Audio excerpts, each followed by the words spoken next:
Yeah, welcome back, everybody. It is my great pleasure and honor to introduce our keynote speaker for this workshop, Danielle Macbeth.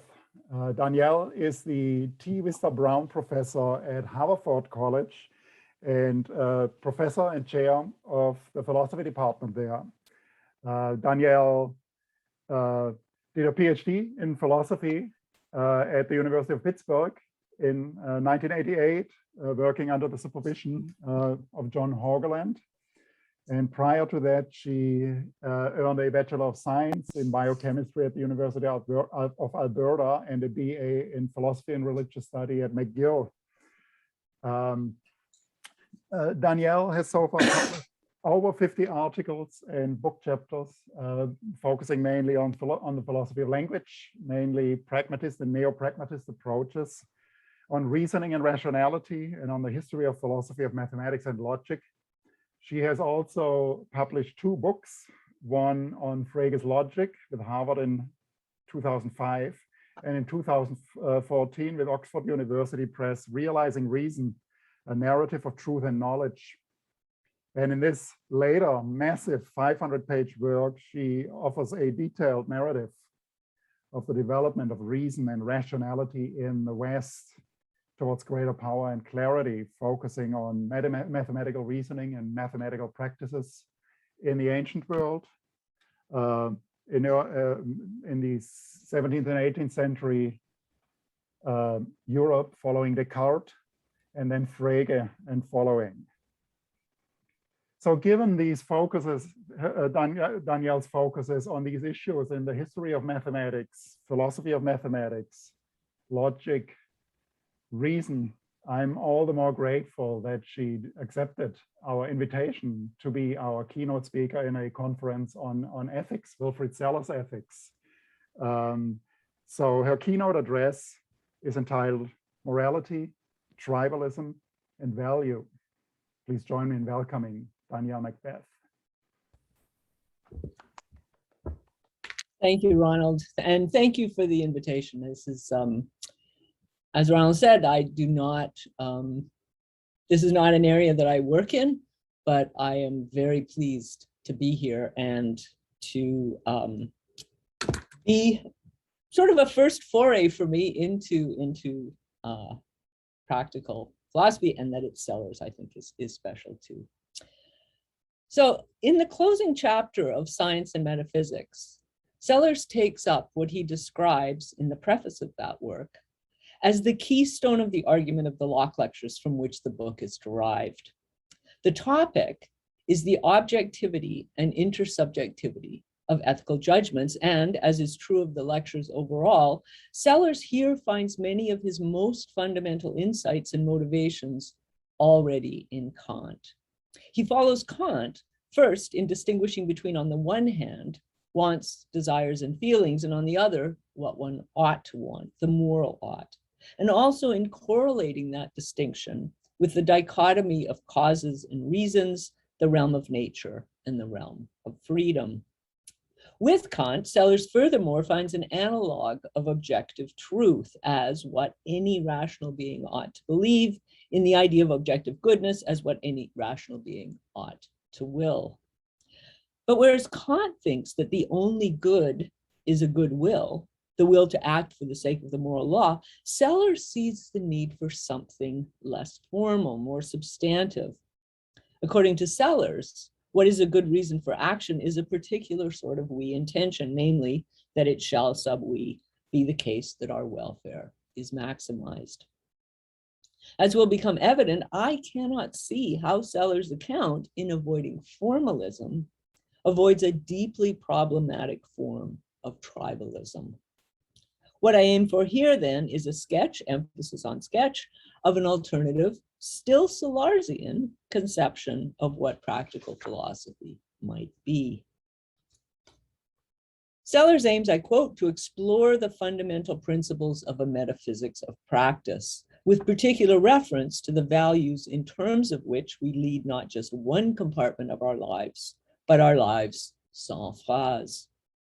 The task is to provide a viable alternative to a life of as Sellars says, informed or enlightened self-interest, an alternative to a life dominated by an overarching ego-directed valuing expressed in our, that is Sellars' terminology, by would that I led a satisfying life. For all that it may appear externally indistinguishable, such a life is not properly a moral life, as is shown by the fact, if it is a fact, and Sellars does hedge his bets a bit here, that he says there's no conceptual absurdity in either doing AI would be conducive to a satisfying life, but I ought not to do AI, or doing B would not be conducive to a satisfying life, but I ought to do B. A satisfying life, at least as Sellars understands it, is grounded ultimately in what one wants or desires. But as anyone knows, the question what one ought to do, what it is right or good to do, what one has reason to do, is essentially different from the question what one wants to do. It may be that in some cases, what one ought to do is whatever one wants. But there's a crucial conceptual difference nonetheless, and it is one to which we rational beings are especially sensitive. We know that a life governed by desires, especially sensory desires, the pleasures of the flesh, is a life suitable only for pigs. And even higher desires, for instance, the desire for social recognition, for honor, for the honor and the esteem of one's fellows, cannot satisfy us rational beings. We rational beings know that the crucial thing is not to be honored and esteemed, but to be worthy of honor and esteem. The life of honor, though better than the life of pigs, is not the best life for a human being, as Plato already argued in Republic. According to Plato, the best life is instead the life of wisdom, the life of the lover of truth. Sellars clearly rejects the account, but not because he thinks that the focus on truth is misguided. The problem is instead with the formulation in terms of desire. Again, the worth of an action for Sellars, as for Kant, lies in its having been done not out of any desire, not even for the love of truth, but for the sake of duty, because that is what ought to be done. The distinction between what one wants to do, even all things considered, and what one ought to do is fundamental for Sellars as for Kant. The problem is to find something that is clearly rational, that can properly justify a course of action as what one ought to do, while by the same token being such as to motivate action. What sort of thing is one's duty that it can at once justify and motivate properly moral action? Unsurprisingly, Sellars rejects what he calls the point of view of benevolence, a point of view according to which one acts out of a desire for the welfare of people generally. And he objects to that point of view on the grounds that it is, so to speak, an external point of view. What one wants, even if it is the welfare of people generally, is again merely accidental, something one finds oneself to be motivated by, but with which one cannot, as a rational being, identify oneself. Of course, a person can, in fact, identify with such a desire, live a life that is grounded in such a desire. But because, and insofar as such a life is merely something one wants, though one may have wanted something else instead, it cannot fund the properly moral point of view. The moral ought is essentially unlike any particular want one might find oneself with, in being, so it seems, unequivocal in principle. What one ought to do is, Sellars says, uniquely determined. But if that is right, then the unqualified ought, the moral ought, cannot be a matter of what we want, all things considered. Sellars unequivocally rejects any appeal to desires, including a desire for the general welfare of people, in his account of the moral point of view. Sellars' view is nonetheless deeply related to the hypothetical imperative of impartial benevolence, the imperative to do this or that if one wants the general welfare of all people. The imperative Sellars focuses on is to be at once categorical and intersubjective, a we intention, and objective, that is true, or at least truth apt, I quote, in that there is, in principle, a decision procedure with respect to specific ethical statements. According to Sellars, at the heart of the moral point of view is the intention that it shall sub we be the case that our welfare is maximized. I quote, to value from a moral point of view is, in this way, to value as a member of the relevant community. Indeed, according to Sellars, it is a conceptual fact that people constitute a community, a we, by virtue of thinking of each other as one of us and by willing the common good, not under the species of benevolence, but by willing it as one of us, or from the moral point of view. People constitute a community, a we, by willing the common good as one of us, and it is this that constitutes the moral point of view, so Sellars argues. This sounds like tribalism. Indeed, Sellars himself suggests as much, though he clearly takes his to be a benign form of tribalism. Sellars writes in a footnote, this is the complete footnote, quote, thus, interesting points remain to be made about the tribocentricity of moral judgments in the not too remote past, and on what it would be to change from speaking of a being as it to speaking of it as one of them, in a sense which radically contrasts with one of us, and from there to speaking of the being as a member of the encompassing community within which we draw relative distinctions between we and they. Perhaps the most interesting point is that to discuss with another person what ought to be done presupposes, shall I say dialectically, that you and he are members of one community. End of the footnote. Sellars seems to have no problem with tribalism, according to which one's attitudes and behaviors are and ought to be grounded in one's tribe, the social group with which one identifies. His concern is only with what he calls tribocentricity, which is characterized by excluding from the tribe those who ought to be included. The thought is that if we can talk with them about what is to be done, what ought to be done, whether or not we actually do engage with them in such a discussion, then they are members of our community, that is, the moral community, and ought to be recognized as such. Thus, if there is a meaningful they to contrast with us, that contrast can ultimately be made only from within the all-encompassing community of speakers, outside of which are only things, that is, non-persons, beings that do not speak. The idea that if we can talk with them, then they are one of us, has a long history. For the ancient Greeks, for example, the other is the barbarian, the one with whom I cannot speak, who does not speak the language I speak. Needless to say, Sellars has something less parochial in mind. Another is one of us if, barring differences in the particular language we each speak, we can speak with them. As Fanon puts it in the first chapter of Black Skin, White Mask, the chapter entitled The Negro and Language, Fanon says, to speak is to exist absolutely for the other. And contrariwise, to fail to recognize that another speaks, to take it that they are at best merely parroting speech, can seem to absolve one of any obligation to listen to them, to absolve one of the requirement that one recognize them as one of us. Such a denial need not be explicit or even intentional. In such cases, one simply finds that one cannot hear meaning in the utterance of the other, despite their speaking in a language one understands. This, Fanon suggests, is the plight of the Black man. Sellars argues that the unqualified ought, the moral ought, is grounded in a we intention, that to value from a moral point of view is to value as a member of the relevant community. I've indicated that such an account cannot avoid tribocentricity. The problem is not that of correctly identifying the relevant community. It is that any attempt to delineate this or that community as the relevant one is itself a moral issue.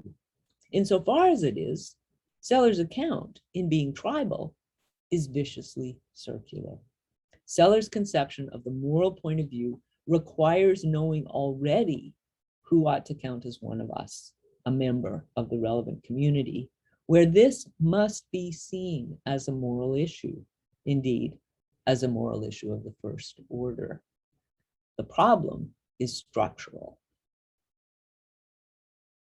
It is a well-established fact, empirical fact, about human beings that they can flourish only if they're able to identify with a group, only if they can understand themselves as one of us, where who we are is defined, at least in part, by a shared project, and so by Sellarsian re-intentions.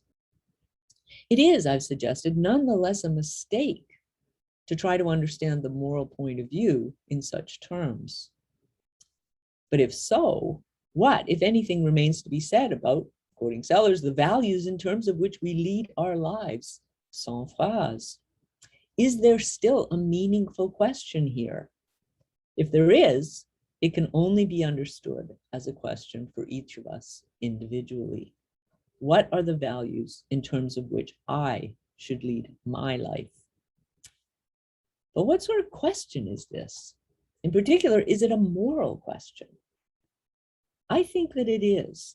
Indeed, it may be the only truly fundamental moral question. In grounding practical reasoning in we intentions, Sellars seeks a premise from which to reason. Having such an intention gives one a reason to perform this or that action, insofar as that action provides a means to the end that is articulated in the we intention. It is just this that seems to be the source of the difficulty, insofar as we intentions must then be founded on putative facts about who we are, the relevant tribe. But they cannot be, as we've seen. What I want to explore then are the prospects for seeing values as providing instead principles according to which to reason, principles that can be made explicit in claims and subjected to critically reflective scrutiny, but that are nonetheless categorically different from premises from which to reason and cannot be made to follow from them. Consider again the fact that we humans, as the essentially social beings we are, can flourish only through our identification with some group. There are two ways we can think about the relationship between this fact about us and questions of morality and value. The first way, Sellars' way, is to try to make the in-group maximally wide in the relevant premise, so wide that there is de facto no out-group. The second is to recognize that moral principle grounded in reason transcends such situated thinking in requiring, over and above the treatment appropriate to those in the in-group and those in the out-group, that one recognize that all with whom one interacts are to be treated with respect, that is, as ends rather than as means, where this is not about who one is or is not about who is or is not a person, but is instead a fundamental principle of one's active relationship to the world and everything in it. In this way, we distinguish between a negative and purely formal demand of reason, not to interfere with the projects of others, any others, not to treat them as means, and a positive demand in regard to the in-group, to promote their welfare as one's own, that is, to have an active regard for their flourishing. We need also, finally, to distinguish between, on the one hand, the pragmatic question of how the various members of any de facto community, for example, those living in our town, here and now, in our state, or even in our world, how they are to live together, to get along, and as far as possible, to thrive. And on the other hand, the question of principle, how I ought to live my life, sans phrase. Among the relevant considerations in regard to the first pragmatic question are, for example, our actual history and resources, our homogeneity or diversity, our knowledge and power structures, perhaps even our national character, or, if we are a motley, our lack of any such character. It must be decided what the institutions and laws are to be, what is to be promoted and what's suppressed, how children are to be educated, and so on. But this is, again, a practical issue. It concerns not how in the abstract one should live according to what values, but how, here and now, given all the contingencies and messy details of our actual circumstances, some actual group might arrange its communal life. Still, the values in terms of which one leads one's life obviously do enter into the nuts and bolts of addressing such a question, most immediately in one's reflections on the aims the laws and institutions are to serve. We turn then to our second question, the question of principle, of the values by which to live one's life. This question, the question of the values by which to live one's life, at least as it is understood here, has a characteristically Cartesian cast.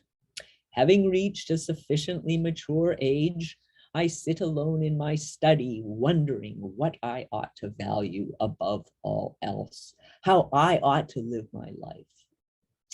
I have furthermore come explicitly to realize that neither the desires and aversions I find myself with, nor reason alone can provide the answers I seek. Sellars would say that there is nowhere left to turn, but that is just not so. There are also emotions, as indeed Sellars himself can help us to see. Although the distinction is not invariably recognized, the emotional states or dispositions of a person are essentially different from the occurrent feelings one can have. Emotions do often give rise to feelings, and they can easily be confused with feelings, but in fact, emotions and feelings are different.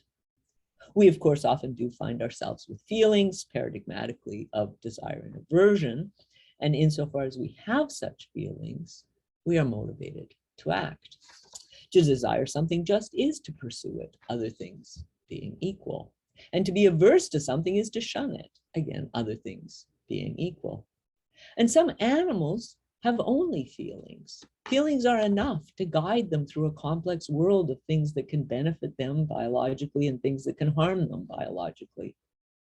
Other animals, in particularly inherently social animals such as primates, cannot live by desire and aversion alone.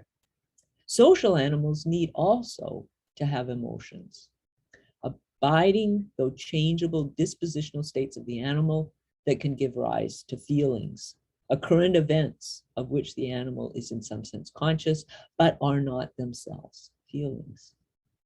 Emotions are not events, but dispositional states, states of which one need not be conscious. Emotions are furthermore responsive to things, and they are evaluative, settled understandings of the significance of things, whether kinds of things such as certain sorts of activities or particular individuals, most immediately this or that conspecific. And again, social animals do need emotions as well as feelings if they are to live the socially articulated lives they do. Social animals need to identify with the group and hence to be motivated to become one of us. They need to take pride in being one of us and to be ashamed at failing to be so. And if they are to navigate successfully their complex social worlds, they need to have abiding valuations of others in the group, who matters and who does not, and in what ways. Such emotions can, again, give rise to feelings, but they are not themselves feelings, but instead dispositional states of the animal. This distinction between emotions and feelings can be clarified, at least initially, by an analogy with the contrast between perceptible objects and our sensory experience of them. Perceptible objects, though they are changeable and perishable, also persist over time and have various characteristic features and relations. And they can affect us perceptually, cause us to have characteristic sensory experiences. We know such objects through our sensory experiences of them, but objects and our sensory experiences of them are nonetheless different. The object shows up in experience, but exists independent of it. We can think of one's emotional states as in certain respects like perceptible objects. Although changeable and perishable, they persist over time and have characteristic features and relations to one another. And emotions, like perceptible objects, can affect us. Catalyzed by things in the environment, emotions lead us to have characteristic desires and aversions that are inherently motivating. We can thus know our emotions through the feelings to which they give rise. But again, the two are nonetheless different. I can, for example, be in an emotional state of extreme frustration, leads me to lash out angrily at another who's annoyed me in some way. My response to that person may be the first indication that I have the emotion, that I not only feel anger, but am frustrated, hence disposed to feel and act in certain characteristic ways. Emotions reveal things as meaningful or significant to one in a particular way. One cares positively or negatively about the activity or thing, person or type of person. The thing matters to one, and its mattering is constituted by one's being in a certain emotional state in relation to it. Such states can develop over time, and they are, at least to some extent, culturally shaped over the course of one's upbringing. Much as one's perceptions are shaped, at least to some extent, by how we perceive things to be, so one's emotional life is shaped, at least to some extent, by how we value things. Emotions are furthermore deeply personal, though perceptions are not. Emotions are personal, first in their being different for different people, even within the same cultural group. However culturally alike we are, it is nonetheless true that what gives you joy, what you love and esteem, may be very different from what gives me joy, what I love and esteem. But emotions are personal also in being a source of meaning and significance.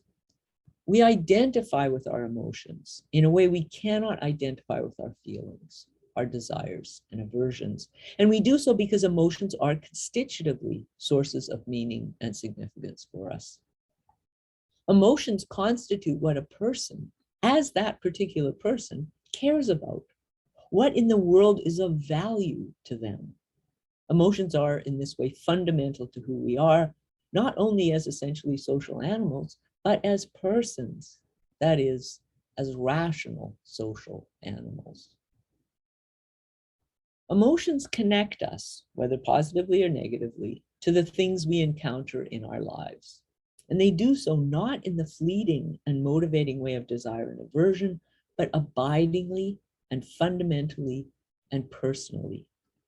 It is in virtue of our emotional states that we not only are perceptually aware of things, but find them to be of value to us, to matter to who and what we are. But of course, this is all merely contingent, at least so far.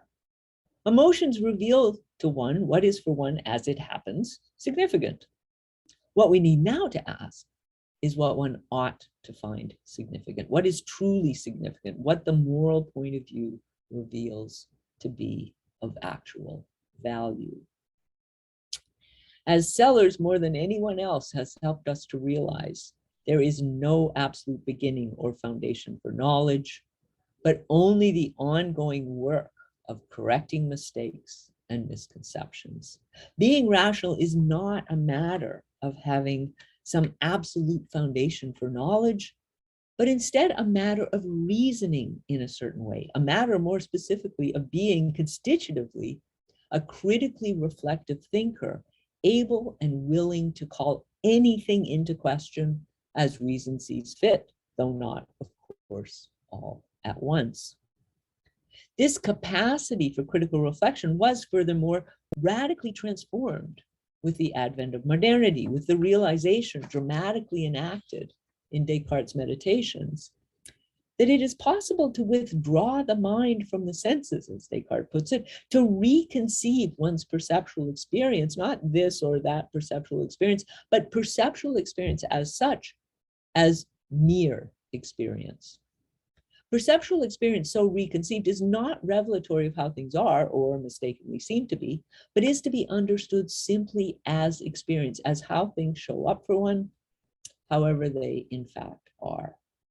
With the advent of modernity, the everyday idea that reality sometimes shows itself in its true colors and sometimes misleads us with mere appearances would be replaced, at least for the purposes of scientific practice, with the idea that things just do show up in various ways to various sorts of perceivers. The connection which previously had seemed to be constitutive between one's experience of things and one's beliefs about them, between one's experiences of things and what they actually are, had been severed. Now, consider the relationship between one's emotional states on the one hand and one's desires and feelings and the intentional actions they provoke on the other. Emotional attitudes we have to things do give rise to feelings and desires when we are confronted with various sorts of objects in various sorts of circumstances. And at least at first, such desires are acted upon unless some other desire or feeling leads one to refrain from acting, much as at first one's experiences of things culminate in beliefs, unless something leads one to doubt that things are quite as they seem. Part of coming to maturity in everyday life involves learning not only that things are not always what they seem, that one can have illusory experiences of things, but also that not all desires are desirable, that one can have wayward desires. Now, on the side of knowing, there's also the coming to a distinctively modern understanding with respect to perceptual experience. What we need to see is that a correlative move can be made on the side of action.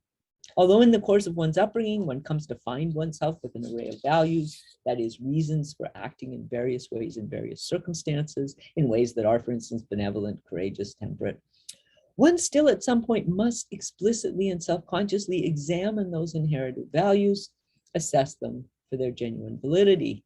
Only so is one properly or fully a free agent. To be fully and properly free, one must not only have good reasons for actions, for instance, those acquired growing up in one's community, one must make those reasons one's own as the reasons they are. Only thus does one take full responsibility for what one does, for who one is. We can understand how this is to work on analogy with the corresponding move on the side of perception. At first, with the dawning of any self-consciousness at all, the task is to establish what is a good reason for action, all things considered. That is, on reflection, given the full array of values that are, at least in part, one's inheritance as one of us, a member of the community into which one has been acculturated. Such reflection is, again, available from the beginning, and in essence, it involves nothing more than determining which apparently valuable actions are indeed to be valued and which are merely apparently valuable. A life lived according to such values may be satisfying, and indeed it may be held by all concerned to be honorable. What it is not, I think, is a properly moral life, not in the full moral modern sense of concern to Sellars. What is needed to realize it as a properly moral is something akin to the transformative Cartesian moment of withdrawing one's mind from the senses, namely the transformative moment of withdrawing one's mind from one's feelings and desires. The effect of such a transformation on the side of cognition, we know, is to sever the tie between perceptual experience and belief. On the side of action, it is to sever the tie between desires and feelings on the one hand and what one does on the other. And given that what has no motivating force for one can no longer properly be conceived as feeling or desire at all, what remains is only the emotion.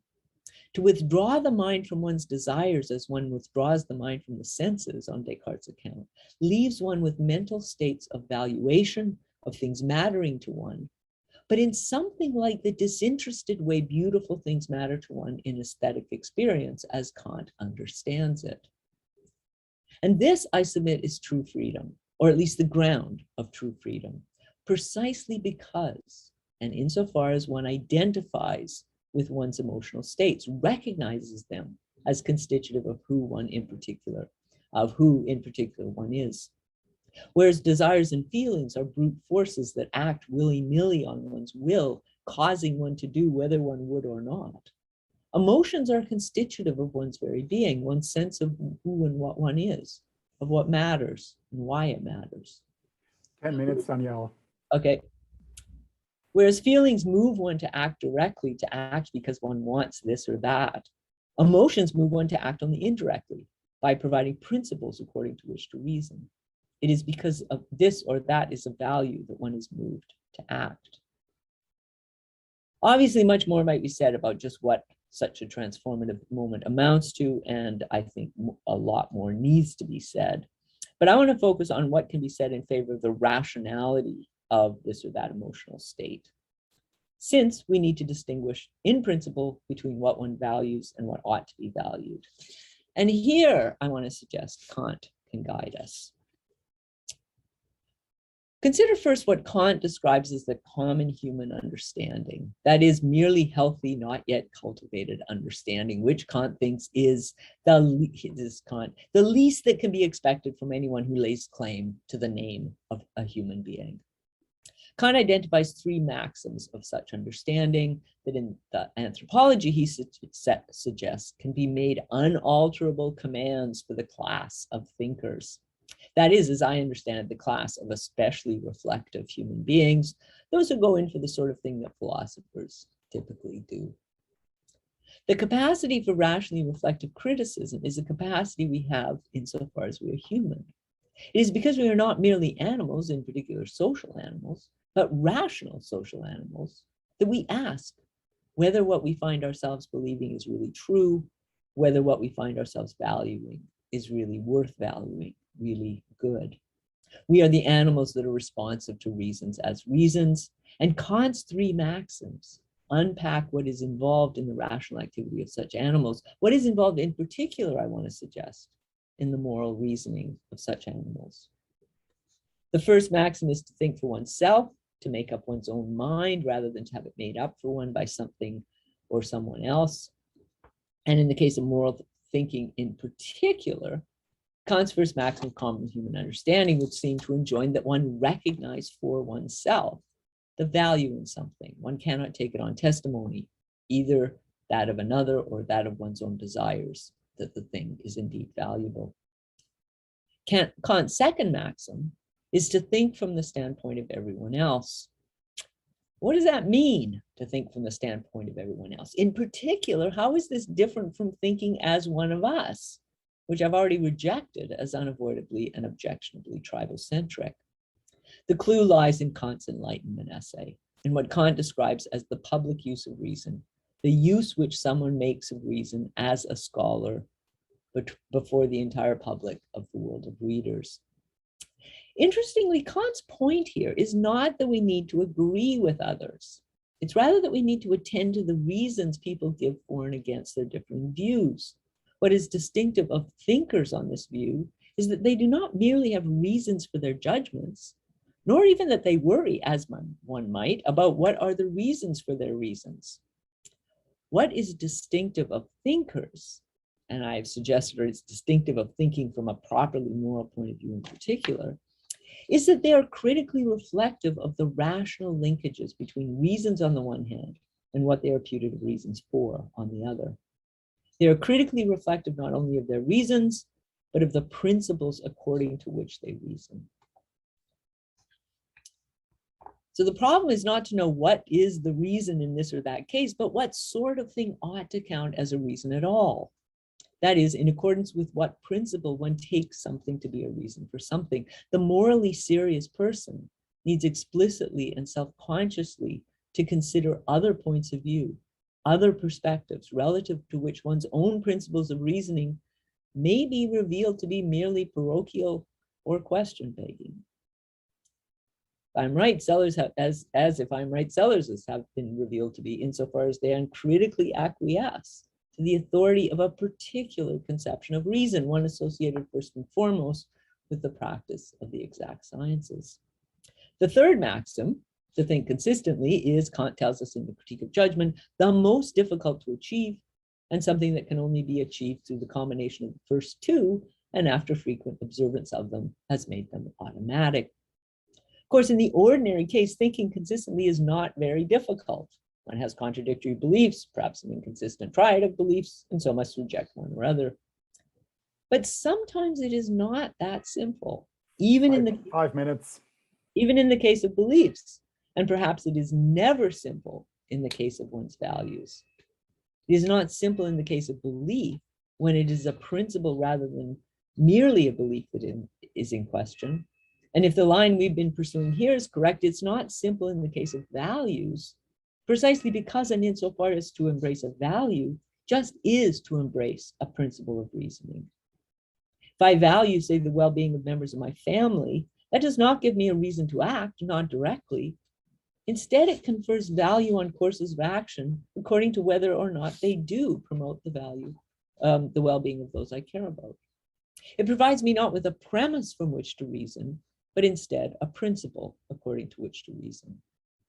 As one might expect, the problem of resolving conflicts among the principles governing one's reasoning is essentially different from the problem of resolving conflicts among one's claims about which to reason in accordance with one's existing principles of reasoning.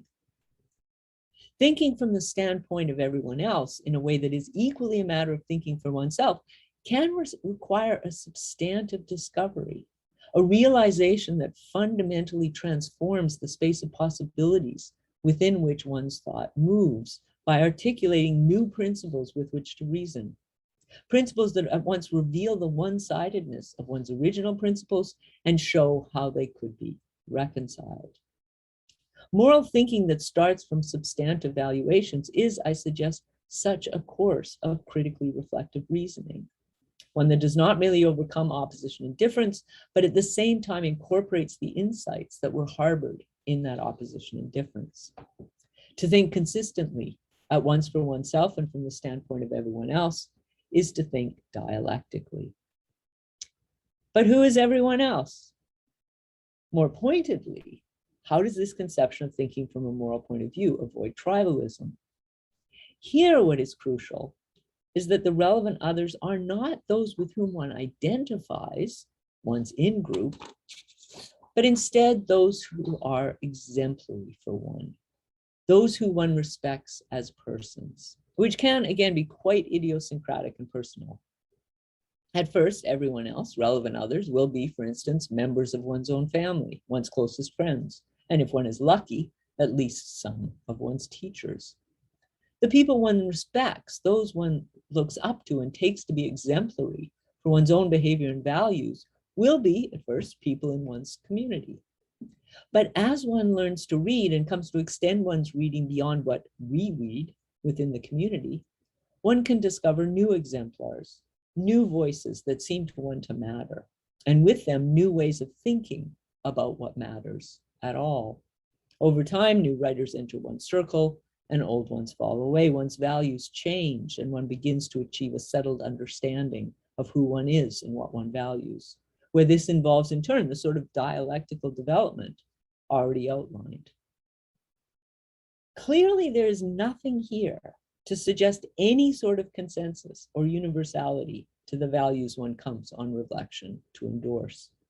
The constellation of values by which another lives and in terms of which they are articulated as who they are can be quite different from one's own constellation of values. The writers they esteem and read need not be the writers I esteem and read. There is then a fundamental difference between Sellars' conception of what it is to be a rational being and the conception of a rational being that is gestured at here. For Sellars, we are, as the rational beings we are, constitutively instances of a kind. We are instances of a kind as any living beings are. Only in our case, the relevant kind is the kind rational. On the account outlined here, by contrast, it is not only our powers of reason, of rationally reflective criticism, but also our individuality and uniqueness that are constitutive of us, at least insofar as we are fully realized and therefore fully free. On our account, we begin our lives as mere animals, as instance of a particular biological form of life. And through our acculturation into the social form of life of our community, we become fully fledged members of that community, instances of that particular social form of life. But if the community enables it, as it should, we embark finally on a journey of self-actualization, one that only begins with all the contingencies of one's sociocultural circumstances and the emotional profile native to one, that only begins with the values that just do seem to one to be of value. The journey ends, if all goes well, with values that are truly valuable, and with an individual, someone not intelligible as an instance of a kind, but only as itself. Moral seriousness on this view is not a matter of what any and everyone should think, do, and value, but a matter of what I should think, do, and value.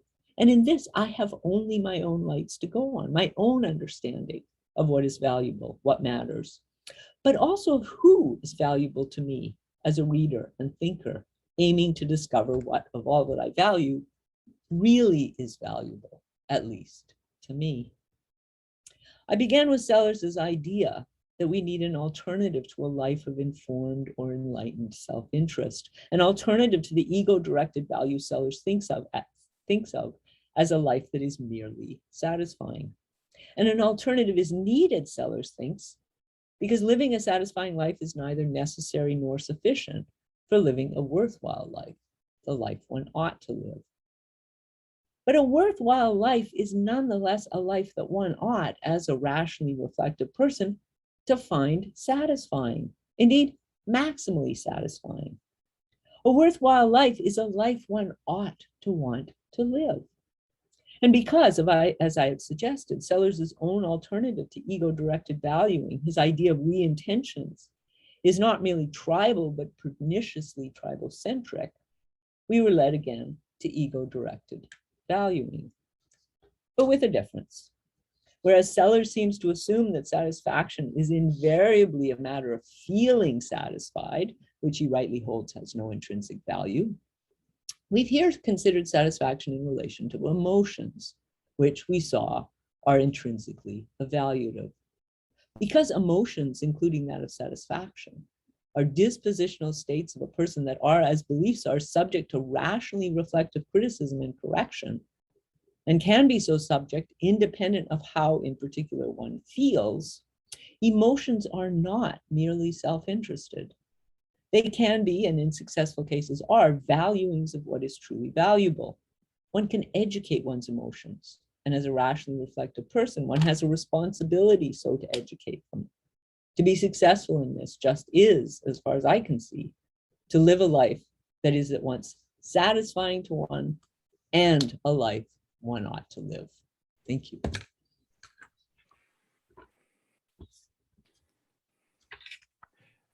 Thanks a lot, Danielle,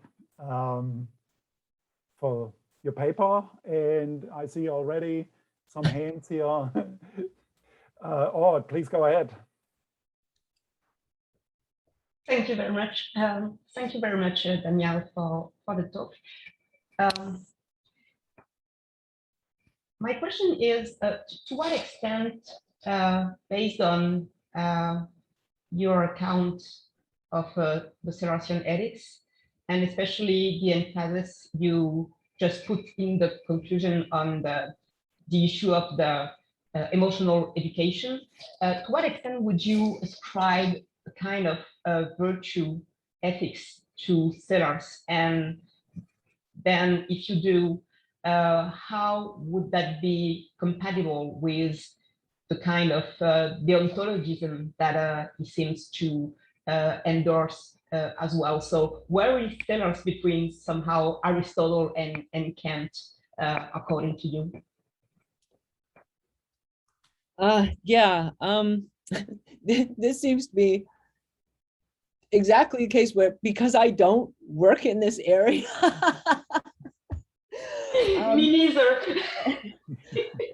I mean, to me, it really does, as far as I can see, seem that Sellars is very Kantian in the way he thinks about ethics, only he doesn't want to be so formalist, which is why I take it he wants to have this idea of a substantive idea of we intentions that I think causes the problem. You can have the purely formal notion in Kant, that seems to me okay, but as soon as you try to take Sellars' route to give some substance, then I think there are problems. I mean,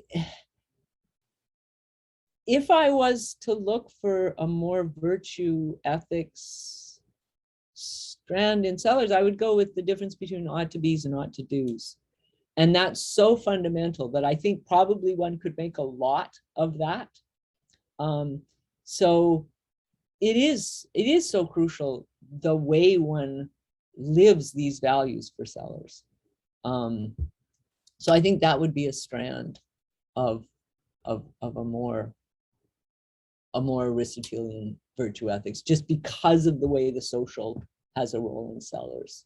But I do think that on his explicit thinking about this, I mean, I spent some time thinking about how I want to go and what I think might be deeply going on in Sellars.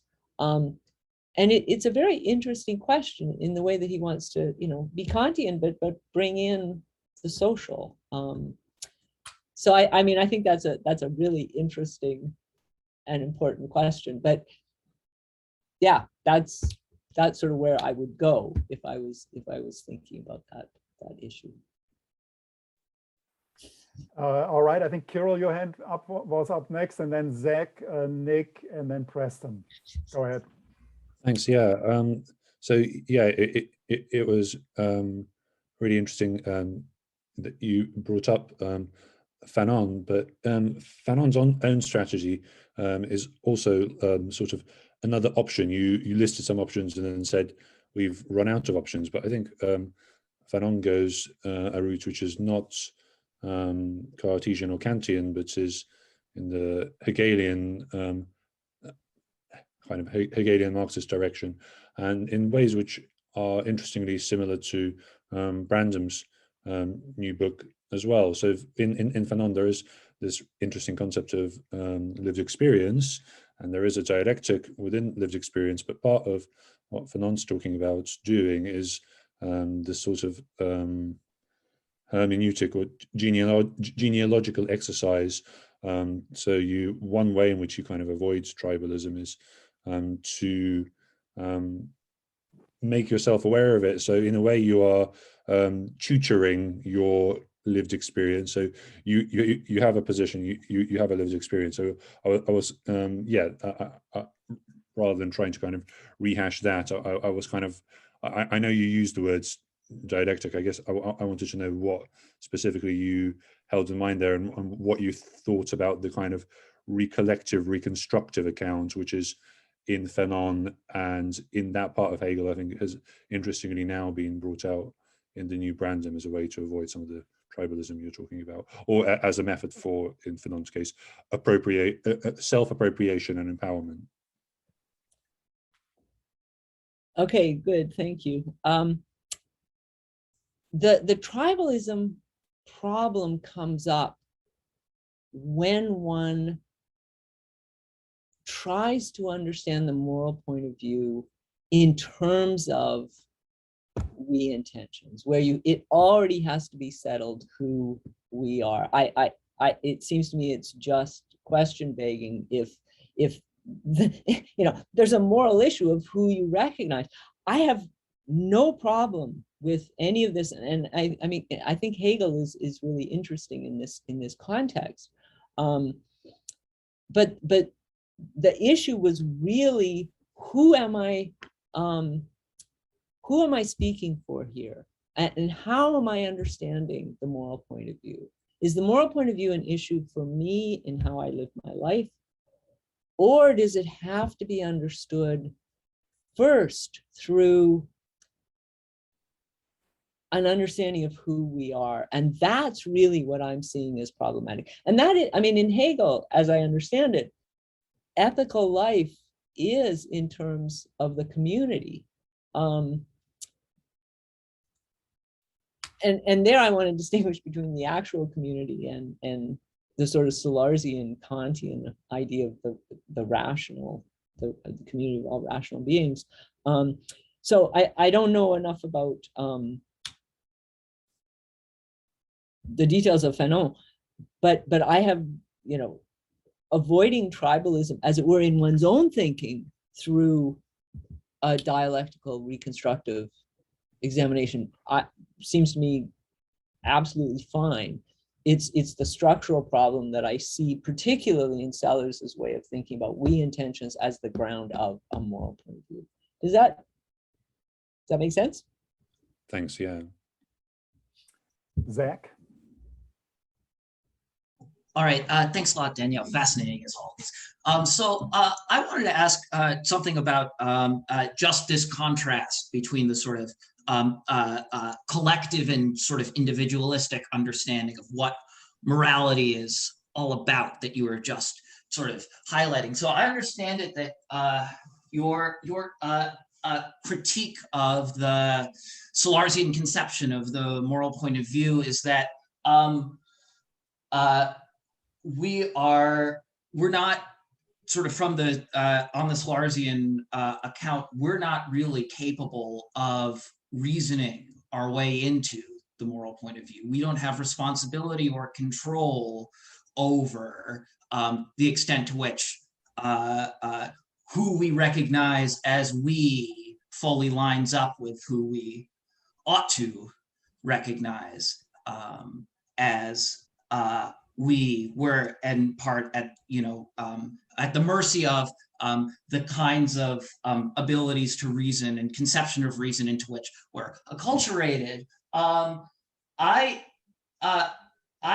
have not sort of been inclined to read Sellars as thinking of his conception of the moral point of view as necessarily one in which entirely we have the power to reason ourselves into, right? I've rather thought that from the Sellarsian point of view, maybe it's fine that we're to some extent sort of at the mercy of history about the extent to which we're sort of fully achieved a kind of cosmopolitan conception of what is morally important. And my thought is that what you're doing here is you're making a kind of trade-off. So in retreating to a kind of conception of what the sort of fundamental moral question is that we can sort of exercise control over, sort of how we exercise control over finding an answer to. We're now, I think, potentially sort of limiting the scope of what morality is about in a way that you might find objectionable. So, right, I take it you may be expressing some kind of a skepticism, right, about when you talk about these kinds of questions, education and so on, as parochial, right? Why not just accept a kind of pluralism here? There's a fundamental moral question, which is, right, what we should do, and this sort of transcends any of the sort of parochial questions about what we recognize today as our community and our circumstances. There's the question about, realizing something, some kind of sort of higher purpose in the progression of humankind. And in that extent, we can exercise a little bit of control over the fate of our species, but very, very limited way. And okay, we're at the mercy of history, but that's a deeply ethical question too. So I wanted to suggest that as an alternative, a sort of pluralist alternative, which acknowledges your right to think there's this ethical question that our power of reason sort of allows us to have control over. And there's another one where we're just lucky to be along for the ride. But why not acknowledge that as a deep fundamental question about ethics too? Okay, good. There's a lot there. Yeah. Okay. The issue is not that we don't have control over who we ought to recognize. The issue is, I want to say this is a structural problem with Sellars' approach, that he can't have it both ways. He cannot have it that the moral point of view is grounded in we intentions in the way he wants, and that we have a moral obligation to reflect on who we are. I mean, I think we do have a moral obligation to reflect on who we are, but well, I have to speak for myself under these circumstances. But I don't see how Sellars can have that.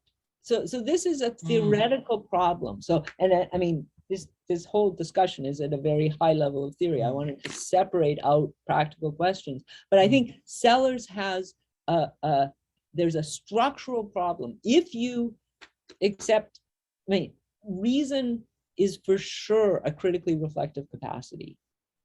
Is there a kind there that can ground the we? I am skeptical about that. But certainly it wasn't anything about limitations on our ability to reflect.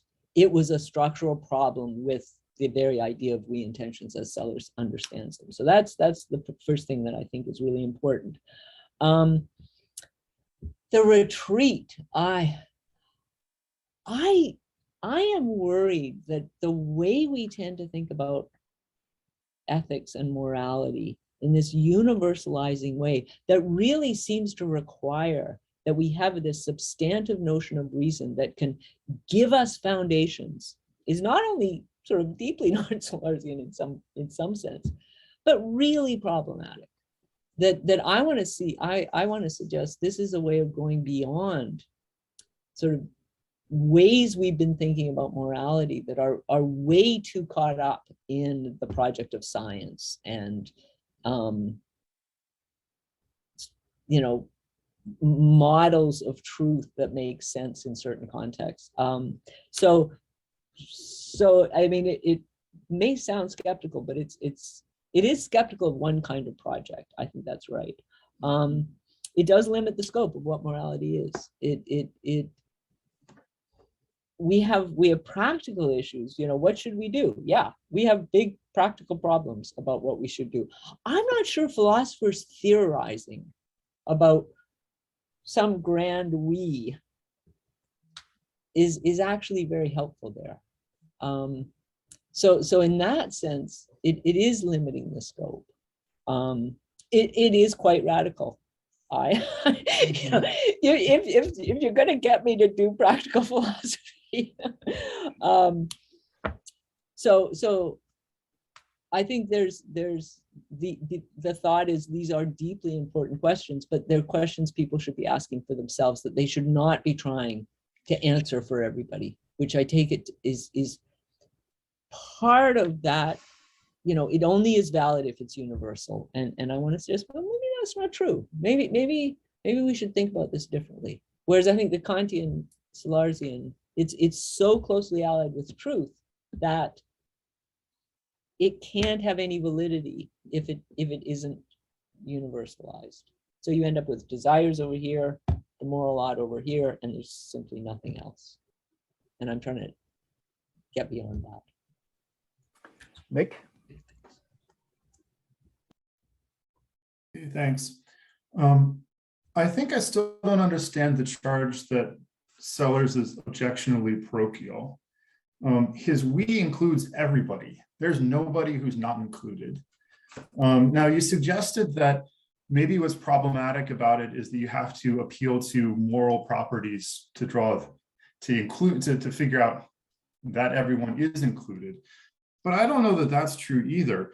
So the we is the community of all rational beings. And the rational beings for Sellars are just the things that can shape their behavior by appeal to reasons, that are shaped by, whose behavior can be shaped by reasons and not merely by causes, which doesn't look like an especially moral thing. It's, I don't know, metaphysical or something.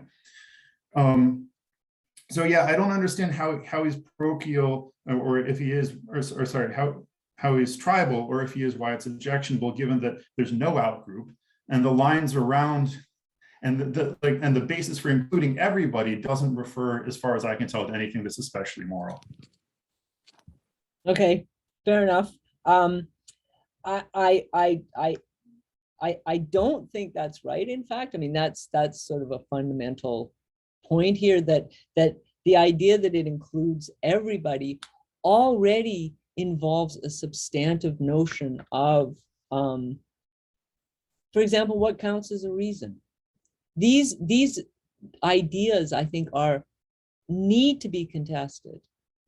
There's a way we've been thinking about it, in the European tradition in philosophy that I think we're starting to have very good reason to think is really loaded in a problematic way. And as I mentioned in responding to Zach, I think a lot of it is it's modeled too much on the sciences and on, you know, the exact sciences in particular. So rational beings, as, you know, having their being able to be shaped by reasons, that's not going to cut it fine enough for me, because I'm gonna say, well, okay, but what are you counting as a reason? So it's that ability, it's that need. Again, it's the problem that you want some substance here, but it's got to be pre-moral, because it's supposed to be the ground of the moral point of view. And I'm saying, no, that's a moral issue. You can't have that. You can't have both of those. So you think that whether Nick, something can... Nick, I'm sorry. We have 4 minutes and there are 2 more hands up. So I would like to give Preston and Jim both a chance. Actually, I can take mine down. I'd like to, well, I'd rather hear Nick's elaboration than my question, actually. Okay, Nick, go ahead. All right, so you think that being able to consider the pros and cons of one's actions is an essentially moral thing, because the community of all rational agents is certainly going to include all humans. Humans are by their nature rule followers, the sorts of things that can be shaped by reasons. So, like, who are you concerned that it might exclude, since it's definitely going to include all people? Well, wait a minute. How are we defining human beings biologically?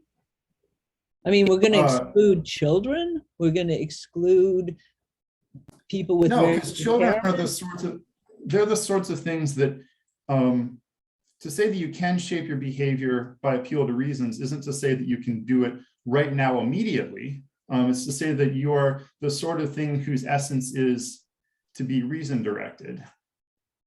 But again, I'm going to ask you, you know, it can be contested what counts as a reason. Some things that some people would say, look, this is a reason. Other people are going to say, that's not a reason. You're not being guided by reasons here. You're being guided by, I don't know, superstition, emotion, whatever. So superstition can certainly be reasons, as long as it can count in favor of something.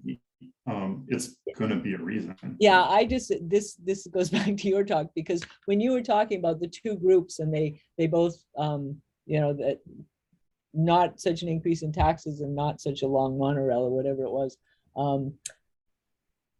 that is like pure pragmatics. I mean, I bet the bonobos do that.